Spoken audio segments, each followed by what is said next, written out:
Salam əziz yoldaşlar. Texnologiyadan 5-ci sinif 5-ci mövzumuz məişətdə sadə təmir işləridir. İndi isə mövzumuzla ətraflı tanış olaq. Məişət mədəniyyəti nədir? Məişət mədəniyyəti evin təmiz və səliqəli saxlanılması, ev təsərrüfatının idarə edilməsi, ailə büdcəsinin bölünməsi və ailə üzvlərinin bir-birinə hörmətlə yanaşması deməkdir.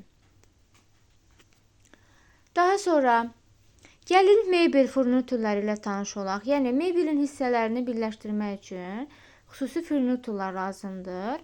Bunlardan isə künclük, kipləşdiricilər, rəf və maqnit saxlayıcıları, qıfıl deyiciklər və dəstəklər deyə bilərik. Yəni, bu furniturlardan istifadə olunur və mebelin qurulmasında istifadə olunan məmulatlar mebel furniturları adlanır. Hər birinə ayrı-ayrılıqda nəzər yetirək. İlk olaraq künclüklərlə tanış olaq. Düz bucaq altında yerləşən iki metal lövhəcikdən ibarətdir. Onlarla rəf, çərçivə, nəfəsliklərin künc birləşmələri bərk edilir. Rəf saxlayıcıları isə metal və ya plastik kütlədən hazırlanır. Üfüqi rəflərin bərk edilməsi üçün istifadə olunur. Üfüqi sözünü yadımızda saxlamaqla rəf saxlayıcılarını asanlıqla fərqləndirə bilərik. Rəf saxlayıcılarının milləri şkafların yan divarlarında yerləşən bir tərəfi bağlı deşiklərə quraşdırılır. Kipləşdiricilər isə bir-biri ilə bərkidici vitlə birləşdirilmiş iki qalın metal künclük və lövhəcikdən ibarətdir. Onlarla şkafların, yazı masalarının, kitab rəflərinin yan tərəfləri birləşdirilir. Burada künc sözü həm kipləşdiricilərdə var, həm də künclükdə var. Əgər künc birləşmələri sözü varsa, biz künclükləri götürürük. Yox, metal künclük sözü varsa, o zaman biz kipləşdiriciləri götürmüş oluruq. Qıfıl deyiciklər və qıfıllar isə şkafların, masaların və tumbaların qapılarını bağlamaq üçün nəzərdə tutulur. Əgər cümlədə bağlama sözü varsa, yəni tumbanın qapının qapağını bağlamaq sözü varsa, biz o zaman qıfıl deyicikləri götürürük. Dəstəklər isə metal, taxta və ya nazik plastik kütlədən hazırlanır. Qapı, pəncərə, dolabların rahat açılıb örtülməsi üçün vasitə rolunu oynayır. Yəni, biz qapını açıb bağlayarkən biz onu dəstəyindən tutmalıyıq. Yəni, dəstək bir növ vasitəçidir və vasitə sözünü də gördükdə biz dəstəkləri asanlıqla fərqləndirə bilərik.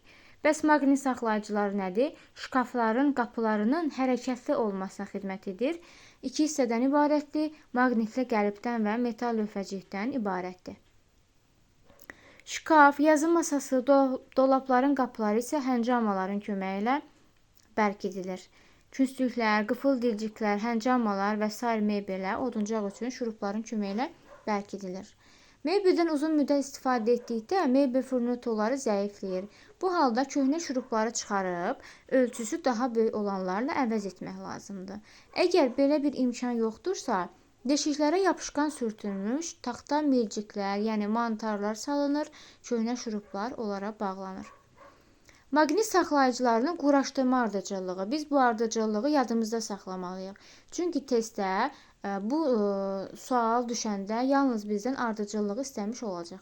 Yəni, hansı birinci gəlir, hansı ikinci gəlir, bunlar yadda qalmalıdır. Əvvəlcə saxlayıcının lövhəciyini və qəlibinin yeri müəyyən edilir. Lövhəcik qapıya bərkidilir və saxlayıcının qəlibinin yeri elə seçilir ki, qapı bağlı olanda lövhəciklə üst-üstə düşsün. Baxın, birinci yadda saxlayırıq. Əvvəlcə saxlayıcının lövhəciyinin qəlibinin yeri müəyyən edilir. Sonra lövhəcik qapıya bərkidilir. İkinci bu gəlir. Üçüncü gələcək ki, bərkidici şuruplar üçün deşiklərin mərkəzi biz ilə qeyd edilir. Şuruplar axıra qədər burmadan bərkidilir. Üçüncü gələcək ki, şuruplar axıra qədər burmadan bərkidilir. Ən sonda isə şuruplar axıra kimi burulur. Yəni, ən sonda qeyd olunmuşdur ki, qəlib lövhəciyin qarşısında dəqiq yerləşdirilir. Şurup axıra kimi burulur. Bir daha xatırlayaq. Demək, əvvəlcə saxlayıcının lövhəciyini və qəlibinin yeri müəyyən edilir.